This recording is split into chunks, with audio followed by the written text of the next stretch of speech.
my dear students. Welcome to the next class of literary theory. So, we have covered structuralism, post structuralism, psychoanalysis, Marxism, and now we are moving into cultural studies, the wide area. Everything comes under the purview of cultural studies, anthropology, politics, social theory, language. Everything comes under the cultural studies. So, today I'll give you an introduction about cultural studies and also about Center for Contemporary Cultural Studies in Birmingham. Cultural studies. It is an academic discipline emerged in the 1960s. It is an interdisciplinary field of study. That means it combines many other disciplines. It combines economics, communication, sociology, politics, social theory, literary theory, media theory, film studies, cultural anthropology, philosophy, history, food, everything. And its researchers often focus on how a particular phenomenon relates matters of ideology, nationality, ethnicity, social class, and gender. Cultural studies. For example, I can tell you um, if you take the matter of cooking, how cooking is related to ideology of the dominant class in a particular patriarchal society. Certain ideology is that man is supreme, man is the head of the family, and women are supposed to obey men. And the particular phenomenon of cooking is always associated with women. And cultural studies focuses on each areas and they look into the matter of power. Discussion on cultural studies have gained currency with the publication of Richard Hogarth's Uses of Literacy, Raymond Williams' Culture and Society, and also the establishment of Birmingham Centre for Contemporary Cultural Studies in England. So these are the major three things that gained momentum for cultural studies. And cultural studies concerned with how cultural production, how culture in the society is determined by political and economic forces in the society.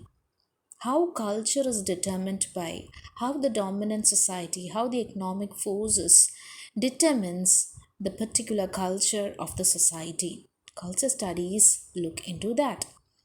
It also seeks to understand how culture can change the existing world and its order. Culture changes the world, culture changes the attitude, culture changes different cultures that emerges changes the atmosphere around.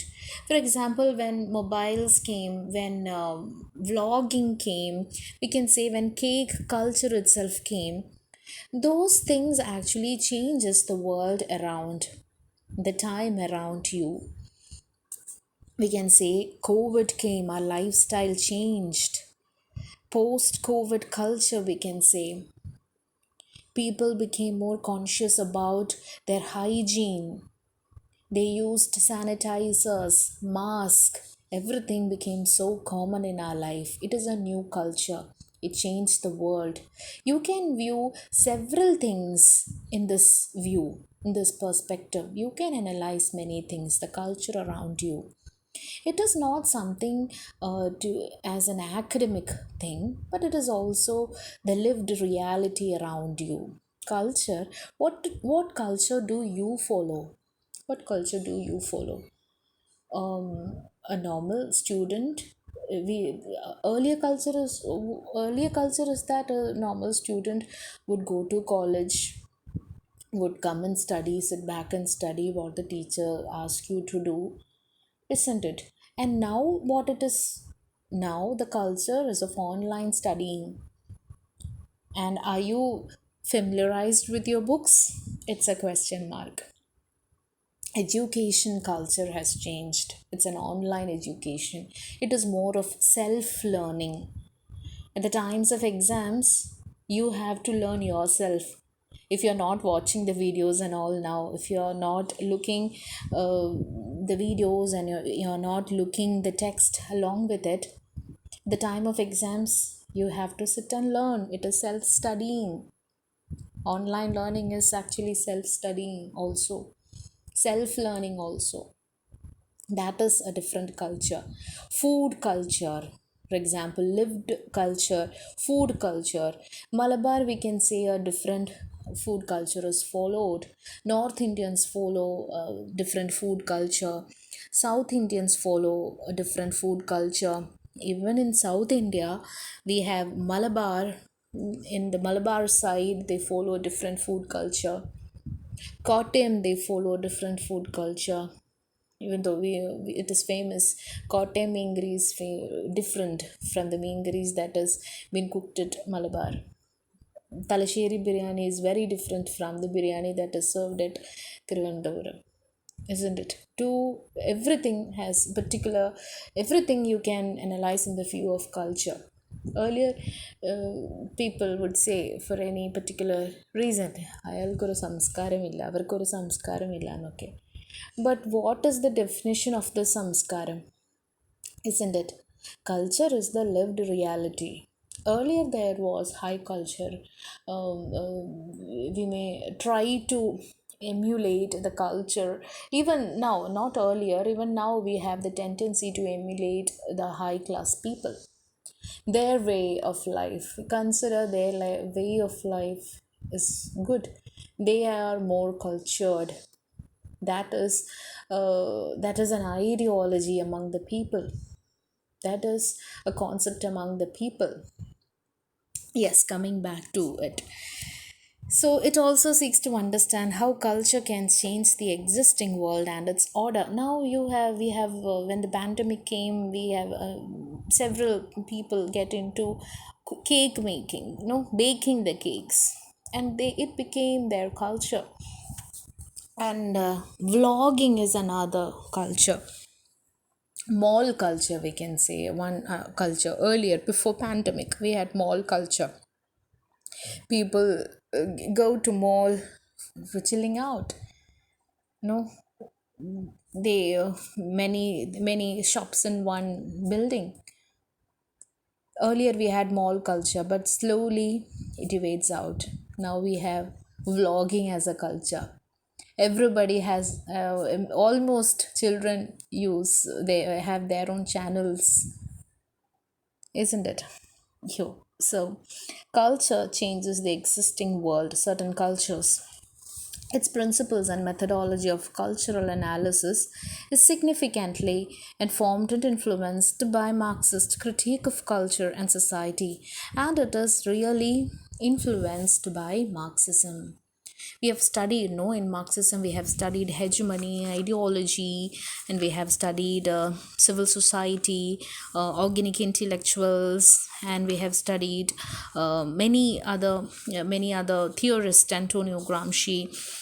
We have studied Louis Althusser, Frankfurt School of Marxism, and we have studied how power influences the people.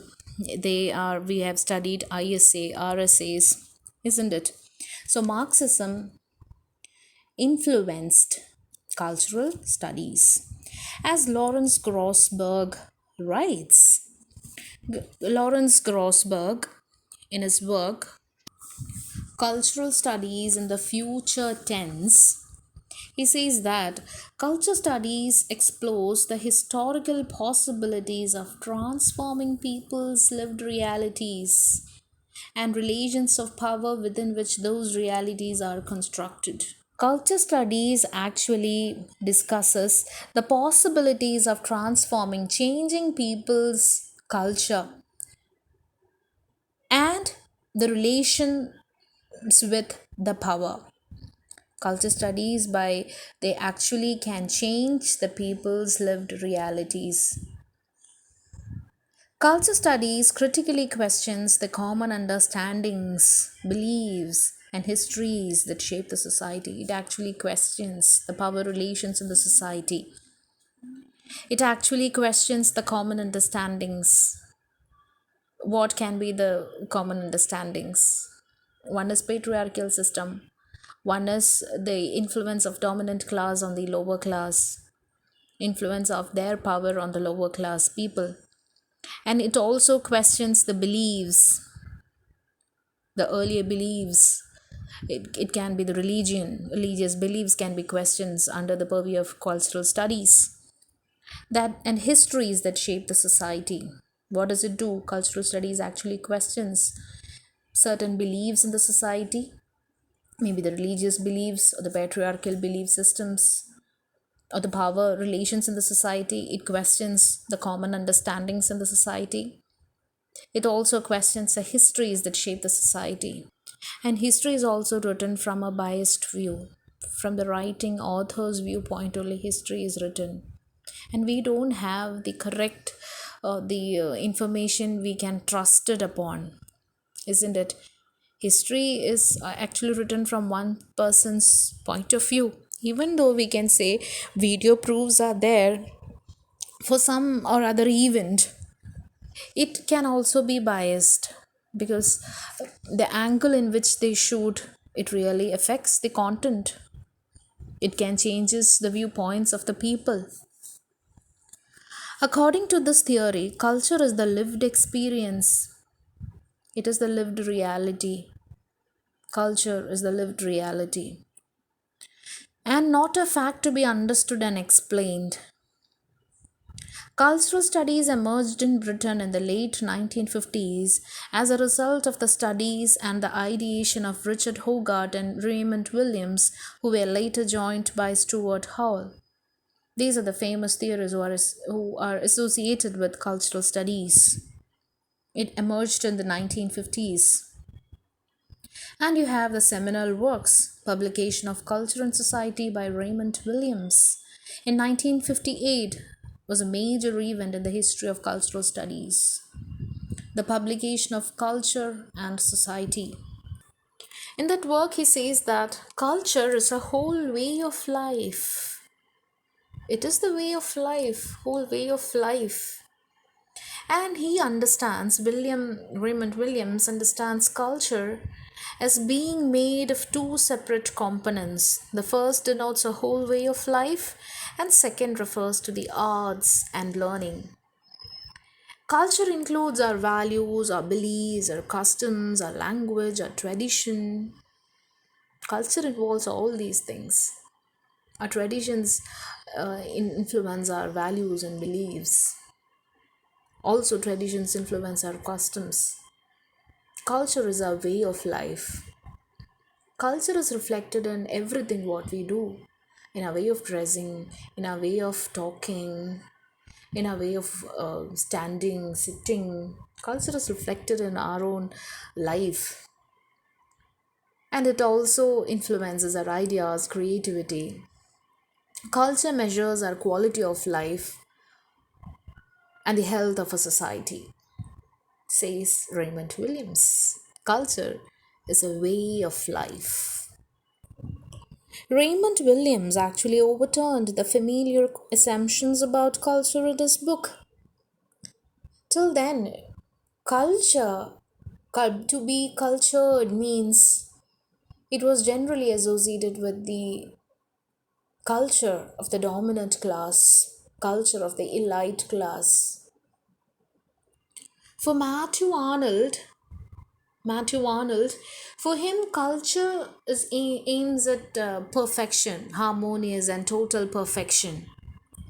Arnold is a Victorian poet, and as far as culture is concerned, it focuses on perfection, it focuses on sweetness, it focuses on, or it hates hatred.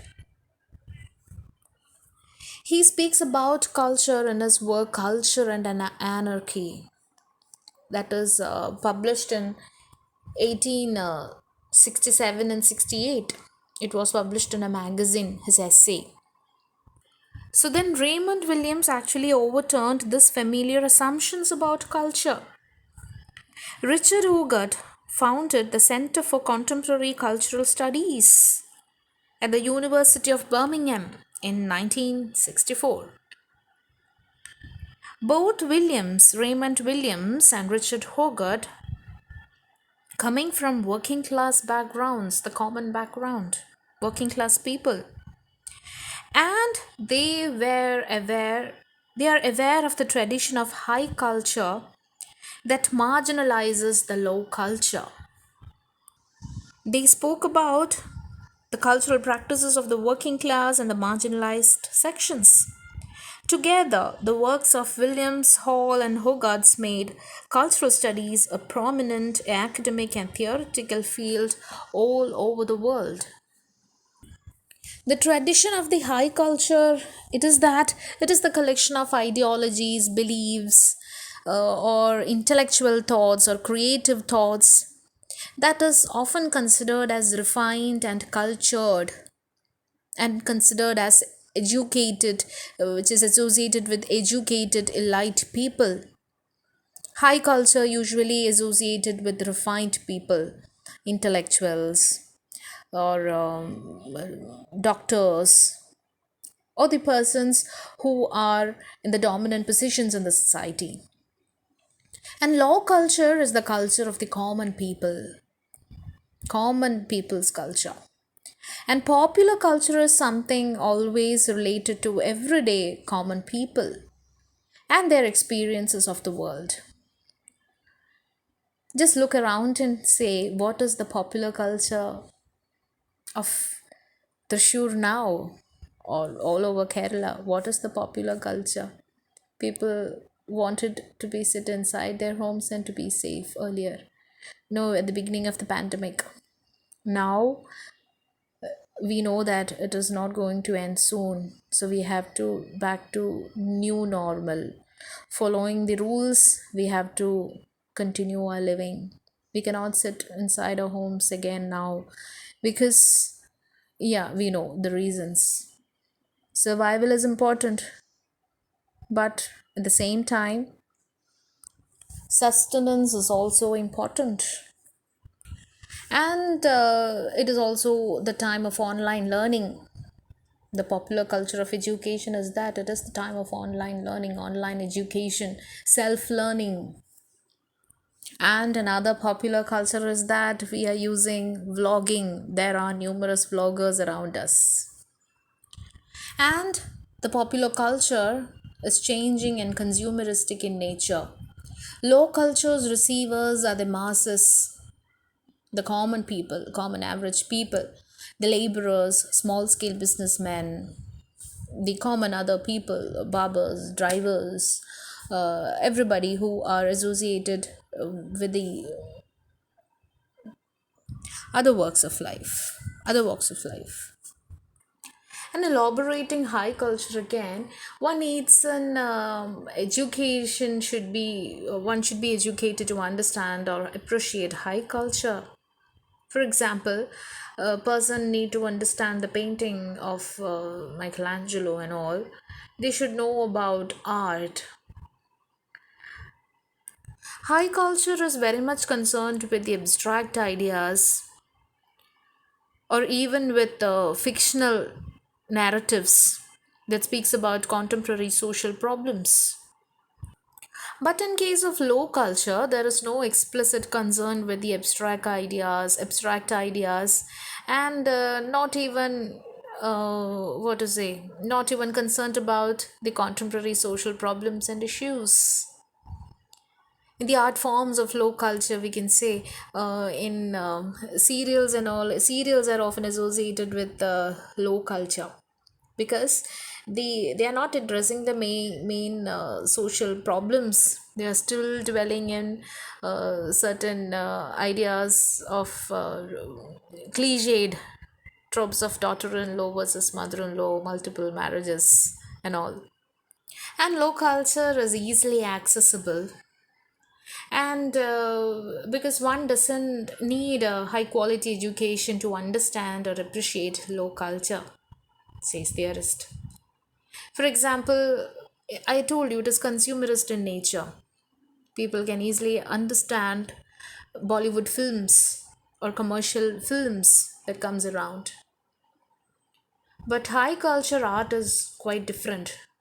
One should be educated enough to understand the high culture art. And both Williams and Hogarth were coming from the working class backgrounds.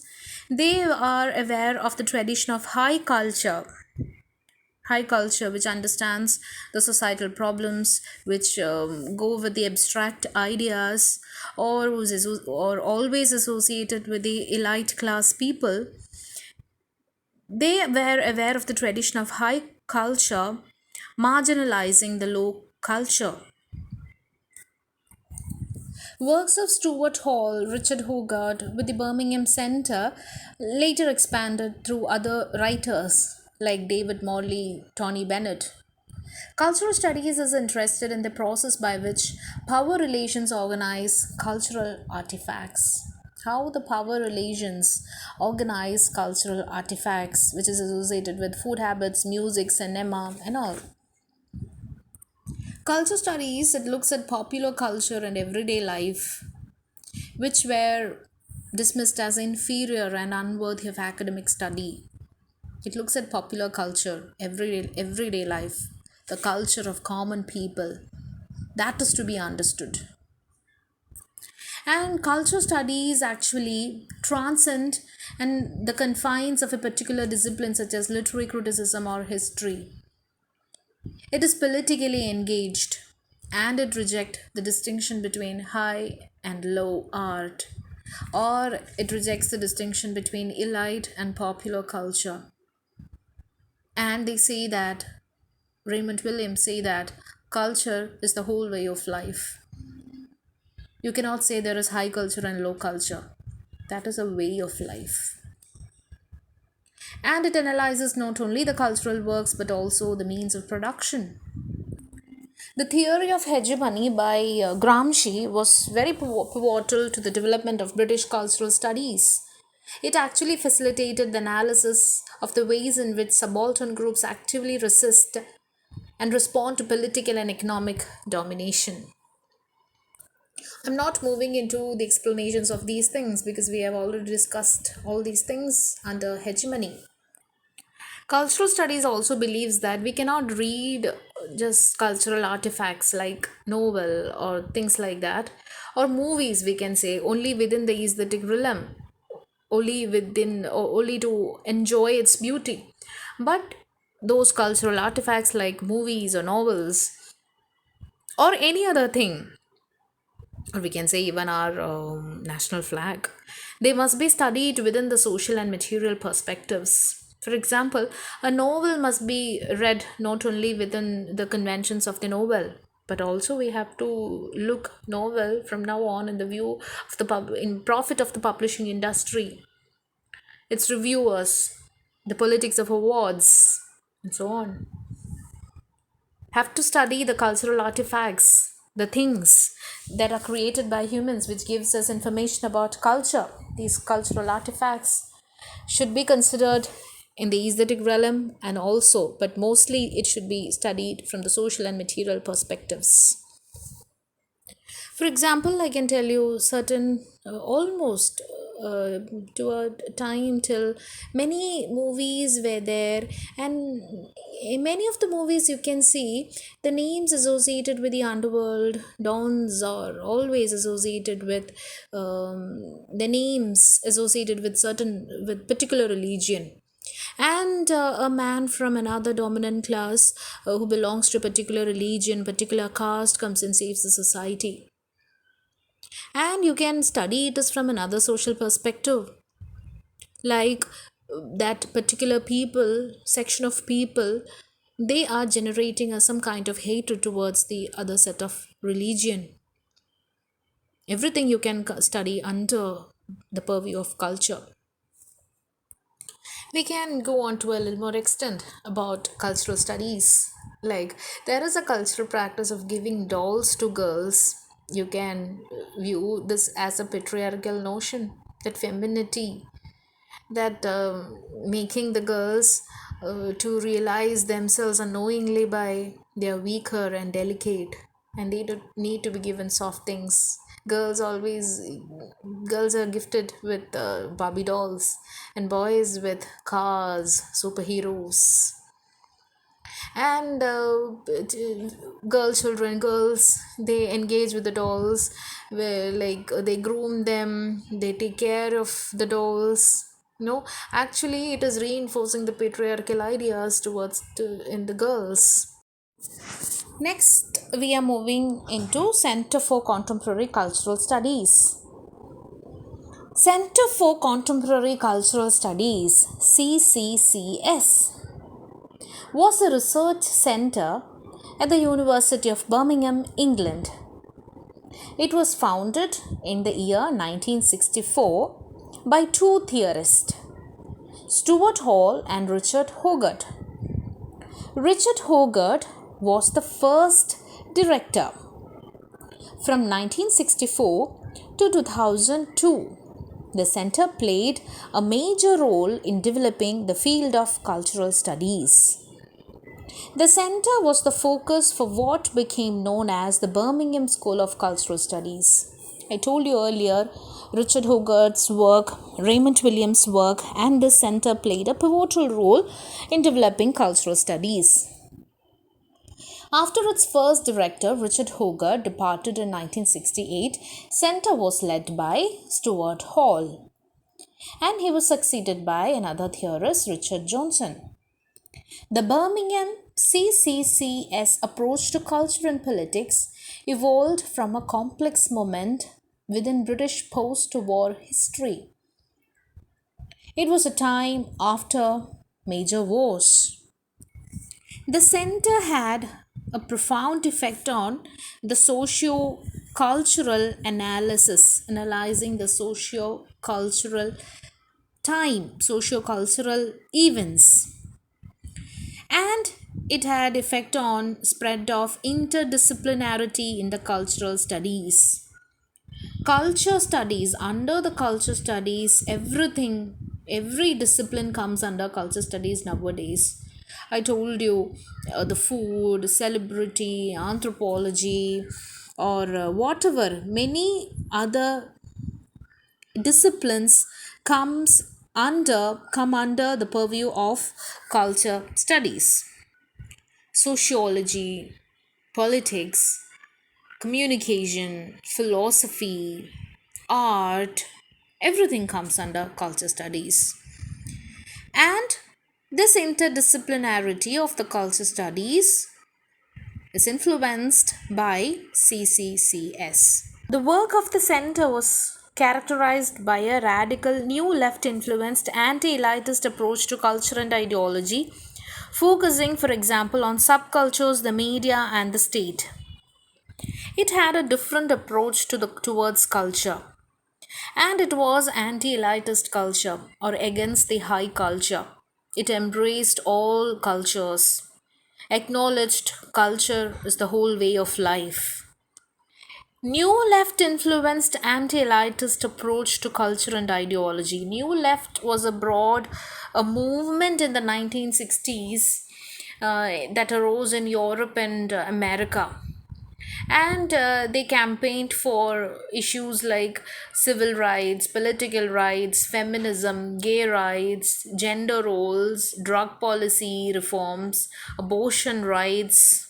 They were radical in nature. And the center focused on subcultures, media, state. The center has been instrumental in making cultural studies spread rapidly across both disciplines and continents. The center was an encapsulation of the spirit of the 60s, which had been sometimes called the cultural decade. That means the center, the CCCS, it depicted the features of the era, features of the spirit of the 60s, 1960s in Europe, which is sometimes called the cultural decade also. And certain events influenced the social systems, the cultural domains, certain events affected. What are the events affected the socio-cultural domains? We are talking about the West. The political events like the Americas support Cuban Bay of Pigs invasion, assassination of President John F. Kennedy, Cuban Missile Crisis, Vietnam War engendered enduring changes in social and cultural domains.